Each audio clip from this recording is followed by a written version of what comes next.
Voilà. Donc il y a des nouveaux blocs, ça veut dire qu'il y en a des anciens. Alors je vous ai mis le Victor Pochet, début du 20e. Bon là c'est la 3e édition, mais ça avait commencé avant. Là, tous les blocs que vous connaissez à peu près ont été décrits. Un bloc axillaire, bloc supraclaviculaire, etc. Et même le bloc paravertébral. Donc l'échographie nous a fait voir arriver un nombre important de blocs que, grâce à l'écho, beaucoup de blocs par diffusion. Et c'est vrai qu'on peut se retrouver face à ça, un peu comme une poule qui a trouvé un couteau et pas savoir comment les utiliser. Donc je vais essayer, je vais encore une fois m'appuyer sur l'anatomie. Je considère que les techniques sont à peu près connues, d'autant qu'elles ne sont pas très compliquées en général. Je ne vais pas vous faire non plus beaucoup de littérature, le minimum. On va surtout insister sur l'anatomie pour qu'on puisse un peu comprendre les choses. Ce qui va, c'est que je suis là. Alors, d'abord des définitions. Et ça, c'est important. C'est-à-dire, on parle du bloc du carré des lombes et on parle du bloc axillaire. Ce n'est pas du tout la même chose. D'accord ? Les blocs nerveux, on injecte un anesthésique local au contact d'un nerf qu'on a repéré, maintenant sous échographie. Avant, c'était la neurostimulation, mais de façon très précise. Et là, c'est 95% de taux de succès. Et pour ne pas dire 100, mais c'est jamais 100%. Et on peut tester. Et les blocs par diffusion, c'est-à-dire qu'on consiste à injecter l'anesthésique dans un espace sous-cutané, musculo-aponévrotique, à distance du site opératoire, donc c'est bien une anesthésie loco-régionale, sur le trajet supposé d'une structure nerveuse. Mais là, le taux de succès, ça dépend. Ça va de 20% jusqu'à 80%. Ça dépasse rarement 80%. Mais bon, ça peut arriver. Donc vraiment, c'est au pif. Et en plus, très souvent, on n'a pas beaucoup de moyens pour évaluer. Une autre chose aussi qui me dérange un petit peu, ce sont les études dites de non-infériorité qu'on a vu fleurir avec ces nouveaux blocs. Alors, je ne savais pas comment expliquer mes réticences face à ça, donc je vous ai fait un exemple. On va comparer deux instruments pour planter un clou. Un marteau et le pouce. Donc, on va faire les choses comme il faut. On va prendre un examinateur indépendant, on va calculer un nombre de sujets, et puis on va regarder ce qui se passe. Donc, on s'aperçoit qu'on peut planter le clou dans les deux cas, avec une efficacité comparable, et en plus, on a moins d'effets secondaires dans le groupe pouce. Donc, conclusion, le pouce remplit les conditions de non-infériorité de l'étude pour planter un clou, et comme il a moins d'effets secondaires, c'est mieux. Donc, soyez extrêmement vigilants sur ces études de non-infériorité quand il n'y a pas de différence. Il faut vraiment le remettre dans le contexte. Je ne suis pas le seul à le dire. La FDA, alors pas dans le cadre de l'anesthésie réanimation, mais la FDA a lancé une alerte sur ces études, notamment dans le cadre de certaines pathologies infectieuses, mais on pourra en reparler. Alors les voilà, on n'aura pas le temps de voir tous, donc j'en ai sélectionné quelques-uns. Alors, le bloc des érecteurs du rachis. Alors, ça, c'est vraiment le truc à la mode, il n'y a pas de souci. Donc, vous savez, on injecte. Donc, en avant, je vous fais un petit rond vert pour vous montrer. En avant, des muscles érecteurs du rachis. Là, je vous propose la coupe sagittale. C'est en jaune, le trait correspond. Donc, vous avez les processus transverses, les côtes, le ligament intertransverse et le ligament costo-transverse. On va injecter sous cet espace que vous voyez ici. Alors, qu'est-ce qui se passe ? Il y a plusieurs études qui ont été publiées, anatomie, j'en ai sélectionné une, mais qui sont concordantes pour dire, quand vous injectez dans cet espace, voilà ce qui se passe. Alors, ils ont comparé, dans cette étude, c'est pour ça qu'elle est intéressante, au bloc paravertébral. Donc, en 1, vous avez le bloc paravertébral, et en 2, vous avez l'injection sous les muscles érecteurs du rachis. Voilà les résultats. En bas, vous avez la sonoanate. Vous notez quand même qu'entre ces deux espaces, il y a moins d'1 centimètre. Moins d'1 centimètre. Mais ça change quand même beaucoup de choses. Mais techniquement, on peut se poser des questions. Donc, au niveau du bloc paravertébral, vous avez une extension en moyenne sur 3 racines et un petit passage en postérieur, vers la racine postérieure, sur une racine. Au niveau des érecteurs du rachis, vous avez une diffusion importante, plus qu'en paravertébral, qui s'étend, mais limitée aux racines dorsales. Vous n'avez pas de diffusion antérieure. Ils ont injecté 20 ml de ropivacaïne avec un colorant, puisque je vous rappelle que c'est une étude sur cadavre. Ça a été confirmé aussi cliniquement. Voilà, même dose, des volontaires sains, 3 x 4, 12, et à chaque fois, il y a eu cette extension d'anesthésie, mais qui n'a jamais atteint la partie, les racines antérieures. Jamais. D'accord ? Mais il y a quand même des gens qui ont publié, donc vous avez ce cas clinique, qui a publié, qui pouvait évoquer cette diffusion antérieure. Je connais cette théorie, oui. Alors c'est possible, clairement c'est possible, il n'y a pas de problème. il y a ces espèces de hiatus que vous voyez, là c'est une coupe du Pernkopf, à chaque étage, au niveau des ligaments costaux transverses, et qui peuvent expliquer cette diffusion. Mais cette diffusion, elle ne se fait pas n'importe comment. Il faut un certain volume. Et bien ce volume, c'est 30 millilitres. C'est-à-dire déjà, toutes les études qui faisaient 20 millilitres, objectivement, c'était compliqué de pouvoir montrer qu'il puisse y avoir un effet. Donc avec 30 millilitres, on passe. C'est pas mal, c'est coloré, c'est joli, hein, c'est des cadavres, mais quand vous avez des études sur cadavres, la coloration, ça ne veut pas dire forcément qu'il y a une efficacité à tous les coups. Vous avez cette étude avec les mêmes doses, 30 millilitres, qui a été faite cette fois sur des volontaires sains, et chez tous les patients, je crois qu'il y en avait, je ne sais plus, 10, je crois, on a une diffusion antérieure, et même une diffusion péridurale que vous pouvez voir. Tous. Par contre, quand ils ont regardé l'anesthésie, il n'y avait que 4 sur 10, 40%, qui avaient une diminution de la sensibilité en antérieur. Chez les autres, c'était resté en postérieur. Alors moi, je vous posais une question de lavabo. Si vous voulez remplir le lavabo B, qu'est-ce que vous faites ? Vous ouvrez le robinet en A, vous remplissez A et vous videz en B ? Moi, je pense qu'il y a une méthode... c'est rigolo. Donc je pense, c'est ma préférée, celle-là, j'adore. Alors, on a vu en thoracique, on va voir en lombaire. Donc en lombaire, il n'y a pas ces trous au niveau des ligaments costaux transverses. Par contre, il y a une autre structure importante, c'est le fascia dorsolombaire. Et c'est un fascia extrêmement dense, très solide. Donc là, je vous ai mis le rond vert, on injecte en avant des muscles érecteurs du rachis. Vous imaginez quand même que c'est compliqué de pouvoir avoir une diffusion qui va se faire de là vers le psoas, vers le plexus lombaire ou en paravertébral. S'il n'a pas empêché, quand même, d'avoir des gens qui se sont dit on va utiliser ça pour les arthroplasties de genoux. Et il y a même une méta-analyse, ça veut dire qu'il y a eu plusieurs études quand même. Honnêtement, quel est le rationnel au niveau anatomique ? C'est cocasse. Là, je vous avais dit que je ferais peu. Là, je vous ai mis un exemple parce que là aussi, c'est intéressant dans la compréhension de ces mécanismes de diffusion et leur intérêt, on va dire. Là, j'ai 2 études qui ont fait utiliser à peu près les mêmes patients pour la chirurgie, cette fois du rachis. Donc là, on est pertinent. On sait qu'on va diffuser sur les racines dorsales, c'est intéressant. Dans l'étude de gauche, il y a un effet significatif. Dans l'étude de droite, ils n'ont pas trouvé de différence. À peu près les mêmes patients, à peu près une des tubes. Pourquoi ? La réponse, elle est là. C'est-à-dire que là aussi, en fonction du type de prise en charge, et vous avez, sur le côté, c'est l'équipe de Nîmes, ils ont fait une vraie prise en charge multimodale dans un programme RAC, et là, ils ne trouvent pas de bénéfice évident à cette technique. Par contre, c'est vrai qu'il y a ça, là, mais on manque un peu de littérature. Ça a l'air de bien fonctionner, les équipes qui s'y sont mises de façon systématique. Je pense à Olivier Choquet, mais après l'équipe Sébastien et Frédéric aussi le font régulièrement. Là, il y a un intérêt, mais moi j'ai lancé PubMed et j'ai trouvé pour l'instant, une seule publication.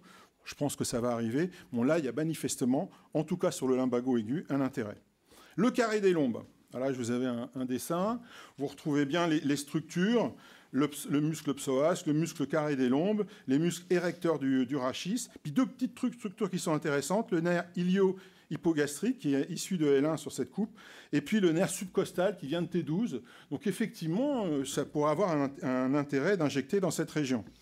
Je vous remets le même schéma, et l'idée là de ce carré des lombes, c'est d'aller injecter autour du carré des lombes en passant le fascia. Alors, il y a plusieurs endroits, on va les revoir après, soit en latéral, soit en antérieur, soit en postérieur. Alors, qu'est-ce qui se passe quand on injecte à ce niveau-là ? Là, il y a cette très belle étude de l'équipe de Philippe Gauthier, et vous avez les 3 approches. Le QLB1, qui consiste à injecter à proximité du muscle transverse, le 2, qui consiste à injecter en postérieur par rapport au carré des lombes, et le 3, qui consiste à injecter en antérieur. Grosso modo, leur première conclusion, c'est que quand vous injectez, l'anesthésique locale, il reste pas mal à l'endroit où on l'a injecté. Il diffuse finalement pas tant que ça, un peu. Mais enfin, bon, voilà, c'est pas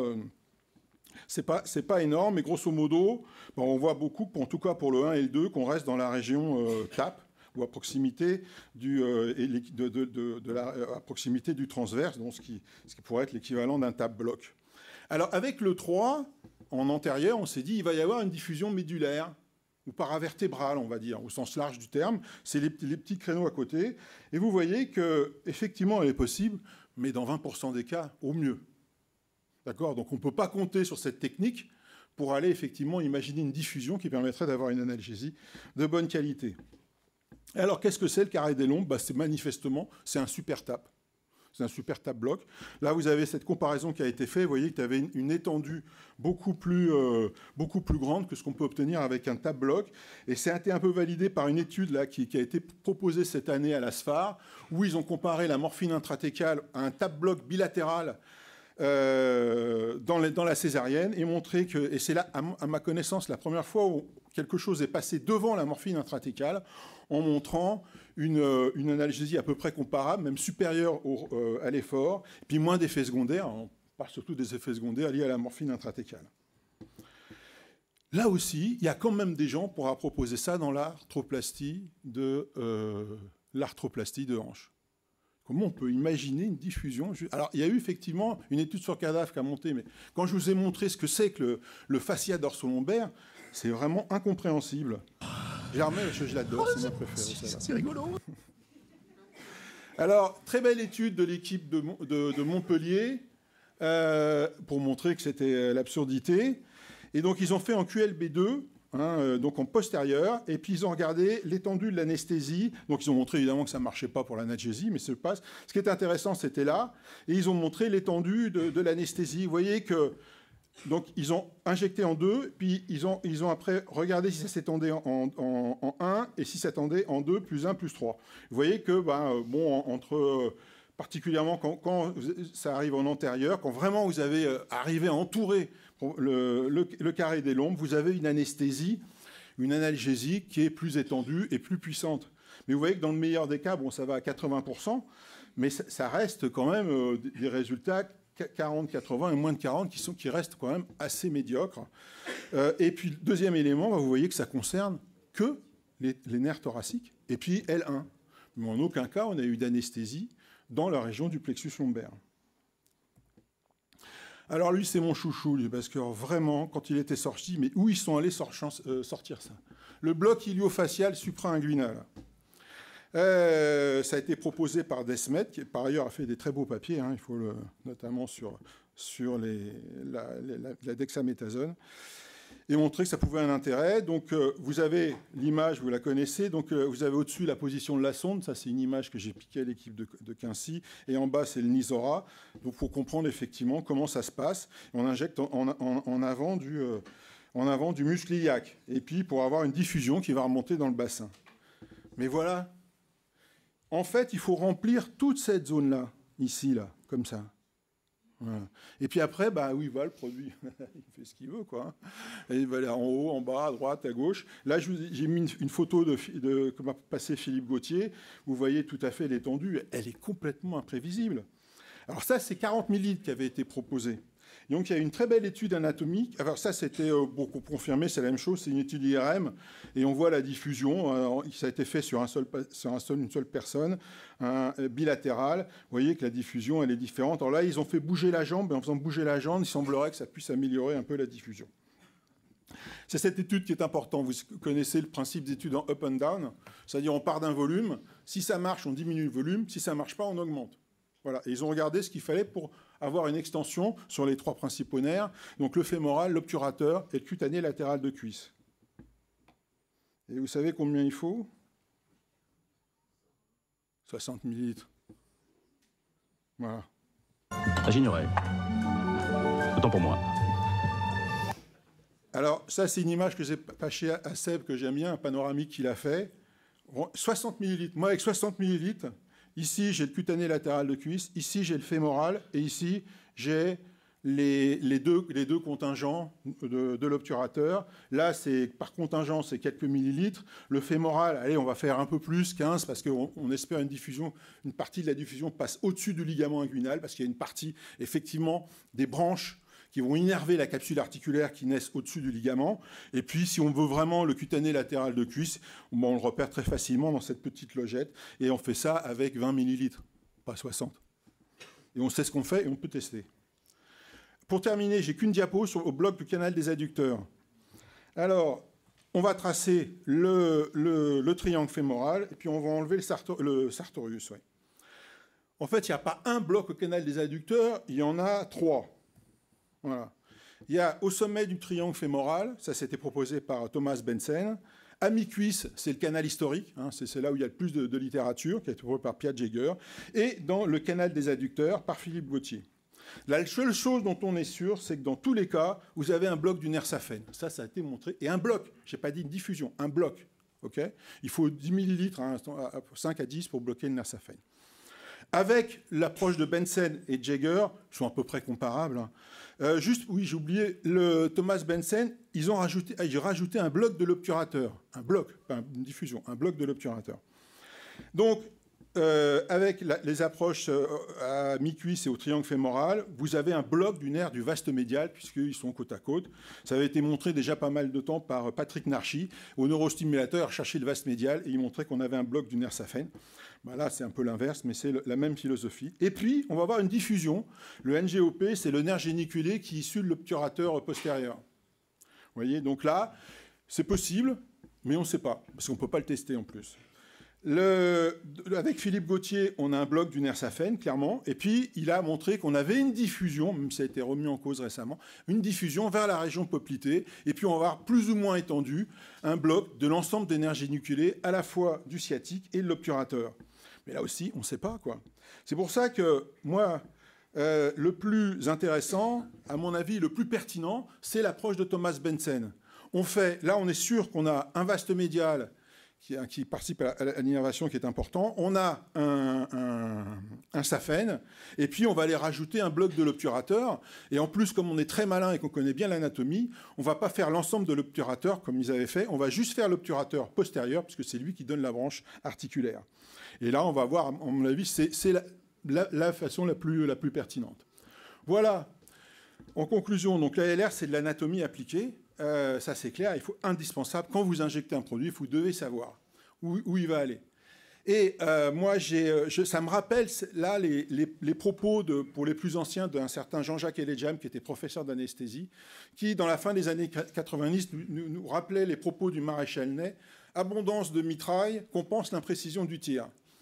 Et toute l'évolution de l'ALR, de Winnie avec son concept de gaine et 40 millilitres, en passant par Moore, no paresthésia, no anesthésia, a fait que pour le bloc axillaire, par exemple, on est passé de 40 millilitres à 4 millilitres. C'est-à-dire il y a une équipe qui a montré qu'il a fait 30 blocs consécutifs avec 4 millilitres, 1 millilitre par nerf, et montré que ça fonctionnait. Donc l'évolution de l'anesthésie loco-régionale, elle a été faite avec cette idée-là. Et là, je suis désolé, mais on a franchement l'impression qu'on régresse un peu et qu'on revient encore en arrière. Alors, il y a sûrement des indications. Je ne veux pas dire arrêtez de faire des blocs, mais ça a été évoqué par Claude précédemment. Sachez ce que vous faites et testez chez vous, parce qu'avec vos chirurgiens, vos patients. Et voilà, quoi. Parce que je vous rappelle une nouvelle fois que le plus important pour nous, c'est l'analgésie. Okay ? Ce n'est pas de faire bouger les patients. Ça peut être le chirurgien, mais nous, notre objectif premier, c'est l'analgésie. Après, si on peut les faire bouger, c'est mieux. Mais avant tout, il a passé une étude de Kellett où ils ont regardé est-ce que la douleur empêche la rééducation précoce. Et ils ont dit bah non, ça n'empêche pas. Avec des EVA à 5, 6, 7. Ah non, c'est pas possible, quoi. D'autant qu'on sait maintenant qu'il y a une relation entre la douleur post-opératoire immédiate et la chronisation de la douleur. Voilà ce que je voulais vous dire. Donc, n'hésitez pas à poser des questions maintenant ou après, même si vous n'êtes pas d'accord avec moi, parce que je sais qu'il y en a que ça va faire grincer, mais j'ai pas de problème parce que... J'aime me battre. Voilà, j'en ai conclu et je vous laisse la parole.